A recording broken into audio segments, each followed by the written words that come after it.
موسیٰ علیہ الصلوۃ والسلام میرا عزیزو بنی اسرائیل کے ایک عظیم الشان نبی اور پیغمبر تھے۔ بہت ہی عجیب زندگی تھی حضرت موسیٰ علیہ الصلوۃ والسلام کی۔ آپ اس زمانے میں پیدا ہوئے جب فرعون کو کسی کاہن اور نجومی نے یہ کہہ دیا تھا کہ تمہاری حکومت میں آنے والے 3 سالوں کے اندر بنی اسرائیل کے اندر ایک ایسا بچہ پیدا ہونے والا ہے جو تمہاری حکومت کے زوال کا اور تمہاری حکومت کے خاتمے کا سبب بنے گا۔ فرعون کو جب کاہن نے کہا کہ 3 سال میں بنی اسرائیل کے اندر ایک بچہ پیدا ہوگا جو تیری حکومت کو ختم کر کے رکھ دے گا، اب وہ کہاں چاہتا تھا اتنی بڑی حکومت، جو خود کو انا ربکم الاعلی کہتا تھا، صرف بادشاہی نہیں اپنے آپ کو خدا کہتا تھا، اور وہ بھی سب سے بڑا خدا۔ اب وہ کہاں خاموش بیٹھ سکتا تھا اس بات کو سن کر کہ کوئی بچہ پیدا ہو اور کل کا بچہ پیدا ہو کر وہ میری حکومت کو ختم کر دے۔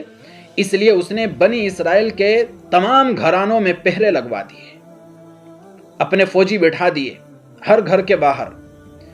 جس بنی اسرائیل کی خاتون کے یہاں بھی کوئی مرد بچہ پیدا ہوگا اس کو فوراً ذبح کر دیا جائے۔ لڑکی پیدا ہوتی تھی اس کو چھوڑ دیا جاتا تھا، لڑکا پیدا ہوتا تھا اس کو مار دیا جاتا تھا۔ اور اس طرح 3 سال کے اندر کم و بیش اس نے 12,000 مرد بچوں کو قتل کروایا۔ اتنا بڑا ظالم بادشاہ تھا فرعون۔ لیکن اللہ کی شان دیکھیں، انہی 3 سالوں میں اللہ تعالیٰ نے موسیٰ علیہ الصلوۃ والسلام کو پیدا فرمایا۔ اور جب موسیٰ علیہ الصلوۃ والسلام پیدا ہوئے تو اللہ نے موسیٰ کی والدہ کو الہام کے ذریعے سے بتایا کہ دیکھو، ہم تمہارے اس بچے کو آگے چل کر پیغمبر بنانے والے ہیں اور اس کو تمہاری ہی طرف واپس لوٹانے والے، یہ ہمارا وعدہ ہے۔ ابھی تم صرف اتنا کرو کہ اس بچے کو ایک صندوق کے اندر بند کرو اور سمندر کے حوالے کر دو۔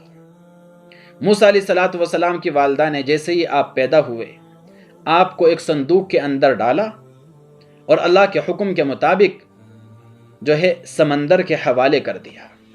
اب یہ سمندر جو ہے سمندر کی لہروں سے اور موجوں سے گزرتا ہوا آگے بڑھ رہا ہے۔ ساتھ ہی موسیٰ علیہ السلام کی والدہ نے ایک سمجھداری کا کام یہ کیا، موسیٰ علیہ السلام کی ایک بڑی بہن تھی، ان کو کہا کہ دیکھو بیٹا، تم جو ہے سمندر کے کنارے کنارے چلتے رہنا، اور اس طرح سے چلنا کہ لوگوں کو پتہ نہ چلے کہ تمہاری صندوق پر نظر ہے، بس غافل سی بن کر چلتی رہنا اور دیکھتے رہنا، کبھی صندوق کی طرف دیکھتے رہنا، یہ صندوق جاتا کہاں ہے۔ چنانچہ آپ نے صندوق کو سمندر کے حوالے کیا۔ آپ کی بہن صندوق کے ساتھ ساتھ ایک غافل سی بن کر ساتھ ساتھ چلتی رہی۔ بہت دور تک جانے کے بعد دریائے نیل میں سے ایک چھوٹی نہر فرعون کے دربار سے ہو کر گزرتی تھی۔ آپ کی بہن نے دیکھا کہ وہ صندوق اس نہر کی طرف چلا جاتا ہے۔ اب وہاں پر فرعون کے کچھ درباری تھے، فوجی قسم کے لوگ، انہوں نے جو ہے صندوق کو دیکھا، اٹھایا اور اٹھا کر دربار میں لے کر کے آئے، اور جو ہے صندوق کو کھول کر کے دیکھا تو دیکھا ایک چھوٹا سا بچہ اور مسکرا رہا ہے صندوق کے اندر۔ اب فرعون کہنے لگا، میں اس بچے کو ذبح کروں گا، ہو سکتا ہے یہی وہ بچہ ہو جو بڑا ہو کر میری حکومت کا خاتمے کا ذریعہ بنے گا، میری ہلاکت کا ذریعہ بنے گا۔